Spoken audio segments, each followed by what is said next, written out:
A ideia da inexigibilidade de licitação é a inviabilidade de competição. Então, o Celso Antônio Bandeira de Mello, que é um importante administrativista que fala sobre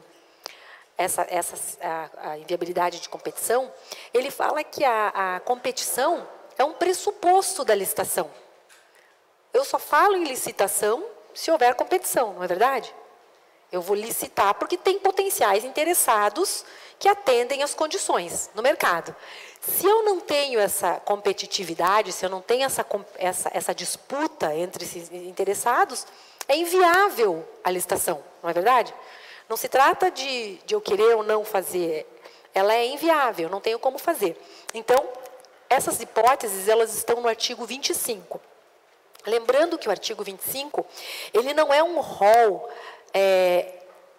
taxativo, ele é meramente exemplificativo. Então, os incisos 1, 2 e 3, eles são exemplos, são aqueles, mas pode ser que eu esteja diante de outras situações de inviabilidade de competição genéricas, que não se enquadrem naqueles dispositivos, naqueles incisos.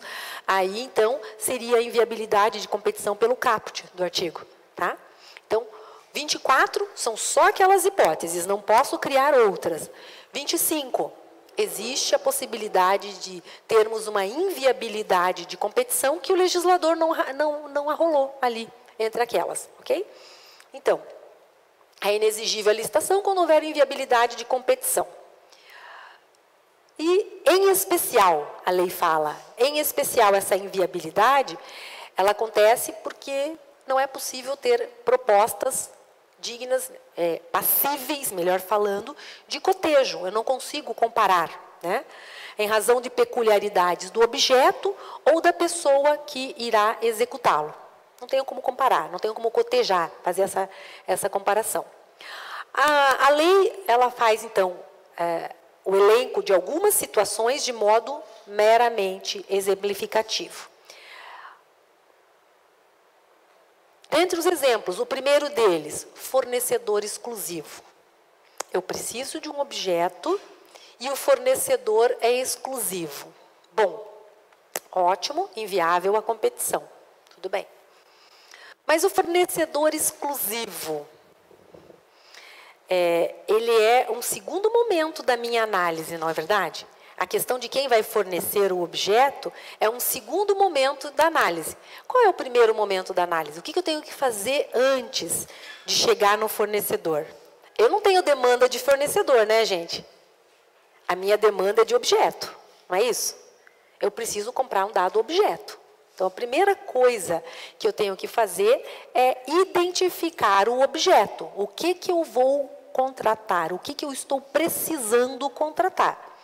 Aí a importância lá da fase, daquela fase em que eu faço todo o levantamento das necessidades, aquela fase, né, que fica só dentro das estruturas da administração, em que eu vou avaliar o que eu preciso, qual é a demanda, quanto eu preciso, que características tem o objeto que eu preciso, né?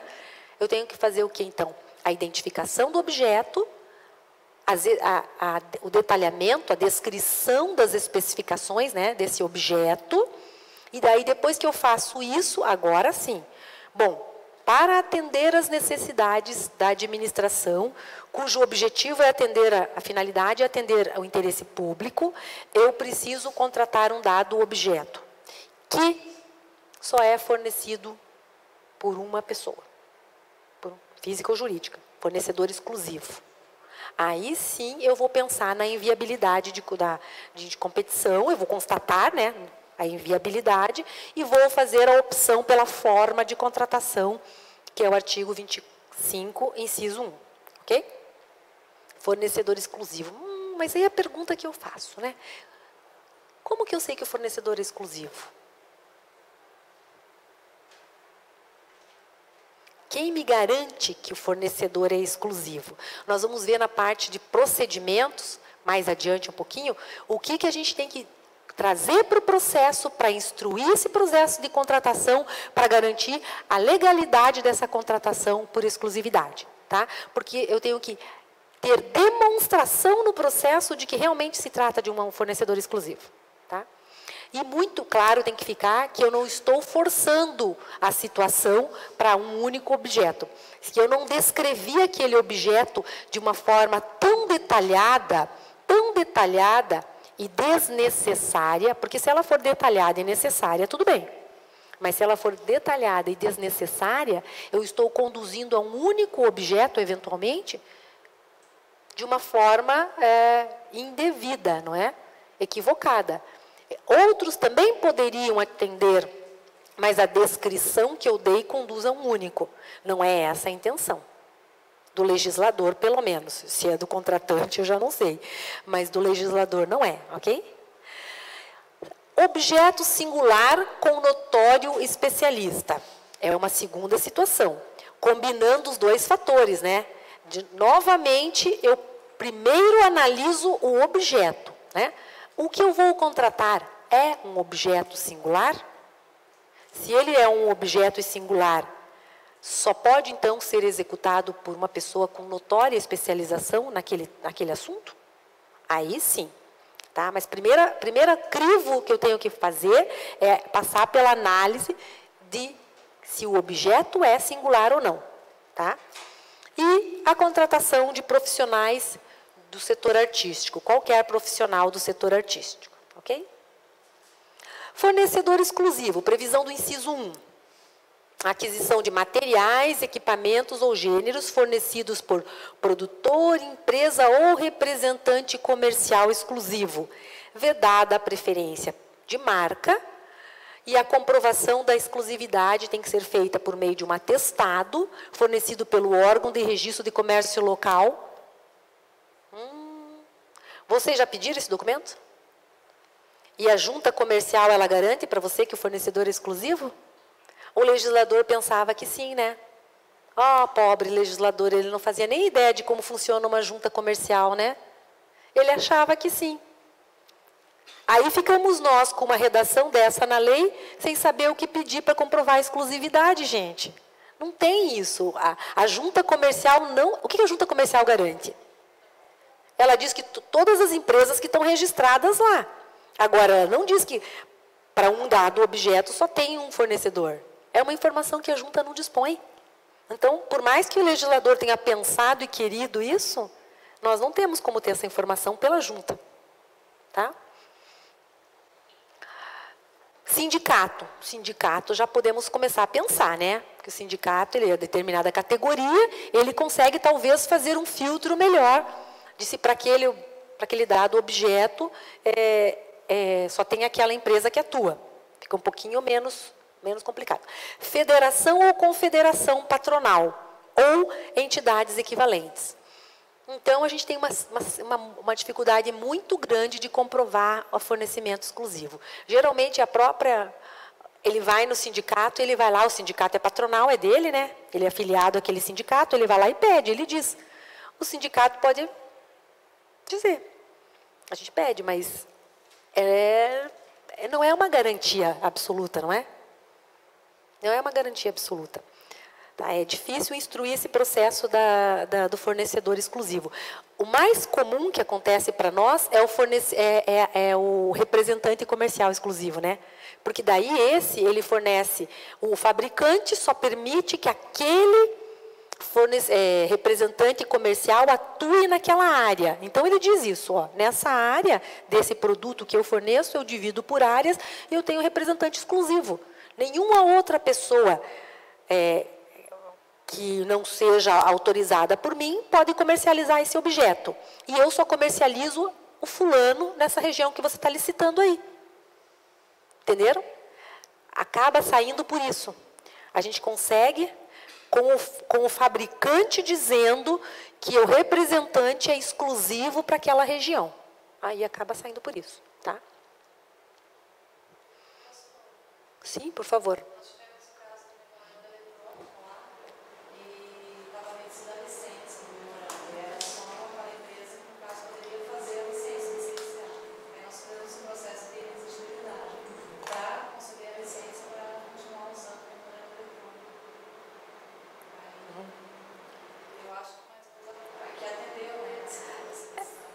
Porque se o memorando eletrônico foi desenvolvido por essa empresa e só ela pode fazer, o que vocês têm que pensar, num determinado momento, é até quando vocês vão estar só com essa empresa que desenvolveu esse memorando eletrônico, porque existe um prazo, né? Se você partir do princípio de que agora que desenvolveu esse memorando eletrônico, só essa empresa vai ser contratada, nunca mais vai ter outra. Mas a pergunta é, outras empresas que atuam no mercado não poderiam fazer memorandos eletrônicos para você também? É refazer. Então, a gente tem que tomar cuidado que muitas inexigibilidades de licitação, principalmente na área de informática, são criadas, a inviabilidade de competição é criada por esse tipo de contratação, né? A administração pública, quando ela contrata um sistema de alguém para fazer toda a sua comunicação ali dentro, ela contrata esse sistema e ela acaba ficando na mão de uma empresa só, né? Outra empresa que viria para migrar todo o sistema, todas as informações para o outro sistema, ela teria um trabalho enorme, teria que cobrar um valor muito alto, ou teria que cobrar precisaria de muito tempo para desenvolver. Então, essa coisa de desenvolvimento de softwares, especificamente para a administração, para um único cliente, para a administração pública, ela tem que ser contratada com muito cuidado. Tem uma previsão na Lei 8666 que a gente tem que contratar o código-fonte, é isso, né? Quem é da área de informática? Só que algumas pessoas falam que é inviável, que é muito caro a empresa nos entregar o programa, o software, com o código-fonte. Mas a administração não pode ficar na mão de uma empresa, porque senão, depois que ela desenvolver, nunca mais vai sair. A ideia é que ela fique por 4 anos, se enquadrar no aluguel, equipamento de informática, programa de informática que pode ficar até 48 meses, né? Se enquadrar nesse, ela vai ter que, em algum momento, mudar. E a justificativa não pode ser, não, mas só é compatível com essa empresa. Não pode ser isso, né? Na prática, a gente sabe que acaba acontecendo porque é mais prático e a administração vai se ajustando, daí aquela empresa já está ali, a administração vai precisando de melhorias, ela vai fazendo as melhorias no sistema, tudo isso. Mas é complicado a administração ficar na mão de uma empresa desse jeito. Ela tem que ter acesso às suas informações. Uma vez eu vi uma discussão que uma empresa, que um cara falou para mim, se eu quiser eu paro a prefeitura. Paro tudo, se vocês não andarem do jeito que eu estou dando a regra do jogo. Se eu quiser eu paro tudo. Ele tinha tudo interligado. A frota, a gestão de frota interligada com combustível, interligada com o departamento de logística, e não sei, tudo interligado na mão de uma empresa só. Se ela sair, para tudo. Empenho, solicitação de compra, prestação de contas, Tribunal de Contas, tudo. Tá? Então, tem que tomar um cuidado com isso, porque, às vezes, a Administração Pública Federal, por exemplo, tem a Secretaria de Logística e Tecnologia da Informação, é equipe própria. Tudo é muito informatizado, é tudo interligado, mas o Paraná usa a Celepar, né, que eu comentei com vocês. Tem o SERPRO, da Administração Pública Federal também, que daí são outros tipos de informações, né, que é o SERPRO.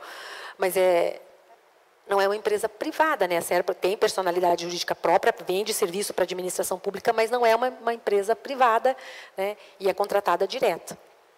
Aí não tem essa questão, mas é um problema sério as contratações na área de informática mesmo, né? Serviços técnicos especializados, né? Serviços técnicos e o notório especializado. Então, quando a gente fala em contratação por inexigibilidade de licitação, a gente está combinando 2 artigos, tá? O 25, inciso 2, ele está ligado diretamente com o 13. O inciso 13 fala quais são os serviços técnicos. Tá? Quais são os serviços técnicos? O que é serviço técnico? Aí está lá no 13. Pareceres, né, laudos periciais, pareceres contábeis, pareceres jurídicos, estão lá no artigo 13 da Lei de Licitações. Aí a gente combina aquele serviço técnico do 13 com o 25. Todo serviço que está no 13 é necessariamente um serviço singular? Não. Não necessariamente. Pode vir a ser conforme a especificidade do objeto que eu pretendo contratar. É algo muito diferenciado. Então, eu quero contratar um parecer jurídico. Parecer jurídico está no 13? Está. Ou um parecer contábil também. Mas eu quero contratar um parecer jurídico, certo? Parecer jurídico, a administração pública tem que ter a sua equipe, né? Aqui no Paraná nós temos o pré-julgado número 6, que é o serviço de contador e de advogado tem que ser feito por servidor contratado, né? Então, ok, a administração tem que ter a sua equipe que vai fazer. Então, lá, os procuradores, tá? Aí aparece um assunto, assim, extremamente difícil, particular, peculiar, que é uma contratação de um objeto complexo numa licitação internacional. Aí você fala, poxa vida, isso aí não é uma coisa que é usual da procuradoria. Não é uma coisa corriqueira.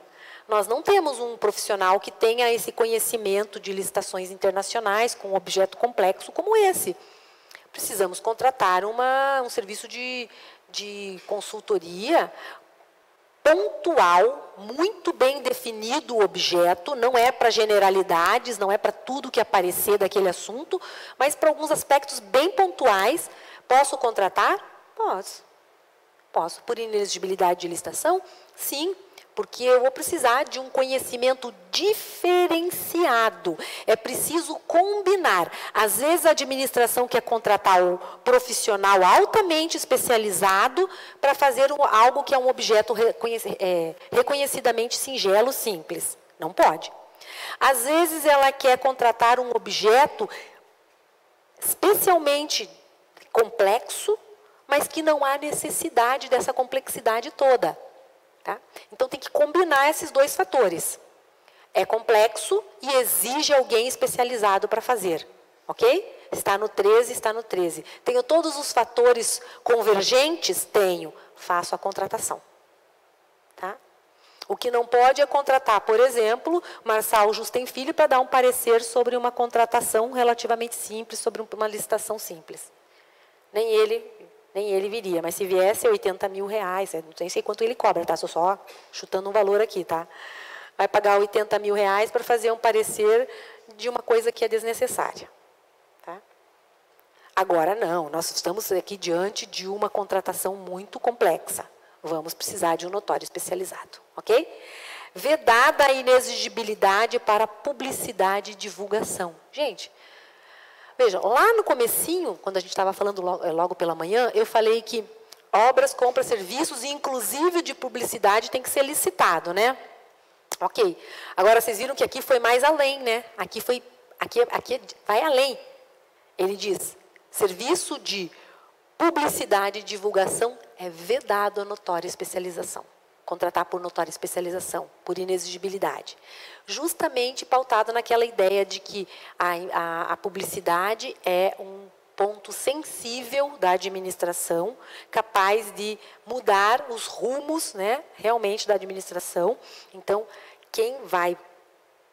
o serviço de publicidade tem que ser licitado, tá? Para assegurar, para evitar esse uso da máquina indevido. Vocês lembram do nome Mônica? Como é que é o nome dele? Ixi, falei que vai lembrar do nome e eu não lembro do nome. Mônica e... Eles estão presos? Estão presos?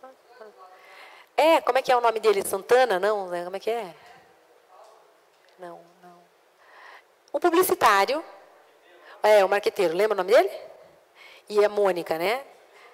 Eu acho que é alguma coisa Santana, né? E a Mônica. Os dois, João Santana, olha, então.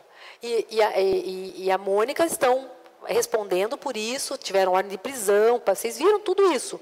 Porque a contratação de publicidade é um mecanismo muito importante de fazer, se quiser, se tiver em conluio com a administração, é uma fonte de fazer recurso vazar, assim, com muita facilidade. Tá? E um recurso que vai ser usado, inclusive, pode ser usado até para promoção pessoal. Então, foi reconhecido pelo legislador a sensibilidade maior que se tem nesse tipo de serviço e que ele merece um cuidado maior. Foi isso que o legislador quis dizer aqui. Tá? E profissional do setor artístico. Contratação de profissional de qualquer setor artístico, diretamente ou por empresário exclusivo, consagrado pela crítica especializada e opinião pública. Gente, não é qualquer artista. Ah, mas tem uns meninos lá no meu município que, nossa, eles cantam muito. Ah, eu tenho uma menina lá em casa que canta muito também. Você entendeu que não é o fato de ser bom profissional. Não é a administração pública que vai estimular aqueles dois a crescerem, né, no mercado. Não. Ela só pode contratar por inviabilidade de competição diretamente quando é consagrado pela crítica especializada. A crítica especializada, quando for do cinema, é o pessoal que entende de cinema. A crítica especializada da música, é o pessoal que entende da música. A crítica especializada do mundo circense é a crítica especializada do mundo circense, do espetáculo circense. Então, não é simplesmente o fato de ser artista. Ele pode ser excelente, mas se ele não for reconhecido pelo público, né? Precisa ser reconhecido pelo público nacional? Não. Nas festas do São João, no Nordeste, nós não conhecemos os grandes artistas lá, mas eles conhecem. Nas festas de Santa Catarina, Blumenau, nós não conhecemos quem tocam aquelas canções alemãs lá, mas eles sabem quem são os feras lá da música, das bandas alemãs, né, que cantam na festa. Nós não conhecemos profissionais do Brasil inteiro como palhaços, né? Vocês conhecem o quê? Como é que é o nome do palhaço mais famoso hoje? Zezinho? Tiririca. Então, é alguém reconhecido pelo público, tá? Então, é muito interessante. Uma vez eu fui consultada sobre a contratação de um palhaço por inviabilidade de competição. E a pergunta era assim: ele vai dar aulas da atividades, né, do palhaço. Ele vai ser contratado como artista no 3 ou ele vai ser contratado no 2 como notório especializado? E era no 2, gente. A atividade dele não era de artística. Ele não estava indo lá para fazer uma apresentação artística. Ele não estava sendo contratado como artista, ele estava sendo contratado como professor. Como professor com notório conhecimento. Vejam, mas precisa ter o certificado da Sorbonne, precisa ter diploma de fora do país, precisa ter mestrado, doutorado? Não. Vocês perceberam como a notória especialização não quer dizer exatamente a pessoa ter mestrado, doutorado e pós-doutorado? Vocês já ouviram falar de Eli Lopes Meireles? Quem trabalha com administração pública e nunca viu falar, né? Tinha gente que acha que é mulher, sabia? A Eli, fala, a Eli. Né? Mas seja lá, pensando que é homem ou mulher, quem trabalha com administração pública já leu o livro, não é verdade?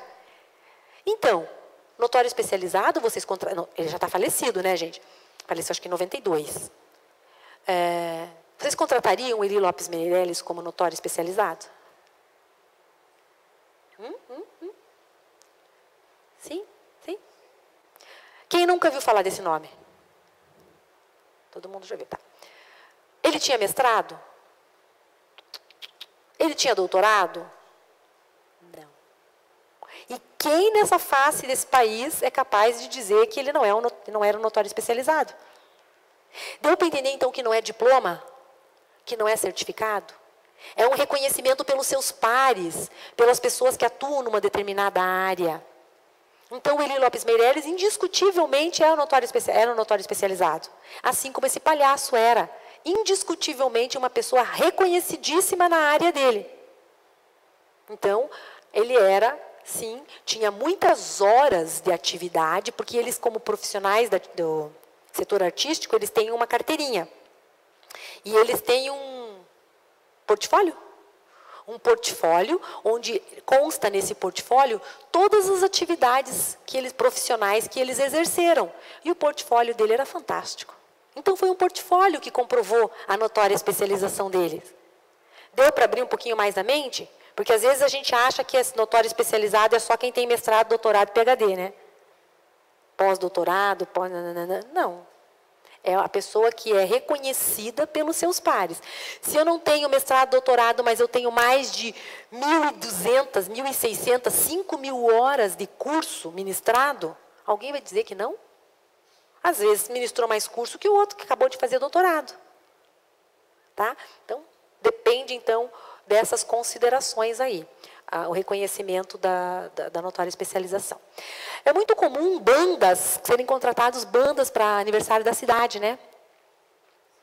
Então, tem alguns lugares que contrataram a Ivete Sangalo, será que foi? Foi, 200 mil reais. Como é que a gente sabe quanto pagar para uma pessoa dessa? Como que a gente sabe quanto vai pagar? A Cláudia Leite teve que devolver dinheiro, né? Vocês estão sabendo? Não? A Cláudia Leite teve que devolver dinheiro. Ela foi contratada por uma administração pública e ela foi contratada por um valor muito acima do que normalmente ela cobrava. Tá certo? Cobrar muito acima do que normalmente cobra em cachê? Não, né? Então, teve que devolver dinheiro. Foi o que eu ouvi falar, né? Exatamente, exatamente. Você tem que ter algum mecanismo para comprovar o valor que é compatível com o que a pessoa já fez em outros momentos, né? Lógico que existem particularidades. Num show, a pessoa foi e estava tudo pronto e ela só chegou com a sua equipe, pegou, assumiu, cantou e foi embora. No outro, ela teve que levar todo o seu staff, o seu palco, a sua iluminação, o som, que normalmente é o que acontece, né? Dificilmente eles fazem isso com equipamento de outras pessoas, por causa da afinação, por causa de tudo. Vários fatores. Mas, enfim, leva a sua estrutura, leva a sua equipe. A gente pensa assim, nossa, vamos supor aqui, Ivete Sangalo vai ganhar 100 mil para fazer um show. Nossa, como ganha dinheiro. Vamos parar para pensar, né? Ganha bem? Acredito que sim. Né? Mas tem hotel, viagem, equipe de som, equipe de montagem, equipe de... É um staff que vai junto, gente. Vai um monte de gente junto, né? Não vai só ela, não é ela chega, canta e vai embora e leva 100 mil reais. Tem todo um aparato, segurança, transporte, né? Impostos, paga imposto. Paga imposto, emite nota, paga imposto, contador, enfim, tem todo um staff no local e numa determinada base que eu não sei onde é, né? Mas tem tudo isso. Então, a gente tem que ponderar essas coisas também quando fala de valor. Se a pessoa vai fazer com as mesmas características, é um valor. Ela pode falar, olha, nesse curso, nesse evento que eu fui, a prefeitura montou tudo, deu tudo pronto, estava tudo certinho, pagou o meu transporte, pagou o hotel, pagou a minha... Por isso foi esse valor. Agora, eu fiz um outro nos mesmos moldes da sua contratação em tal lugar. Foi outro valor. Tá? Todos esses detalhes, ok? As particularidades sempre do caso concreto. O artista tem que ser consagrado, então, pela opinião pública.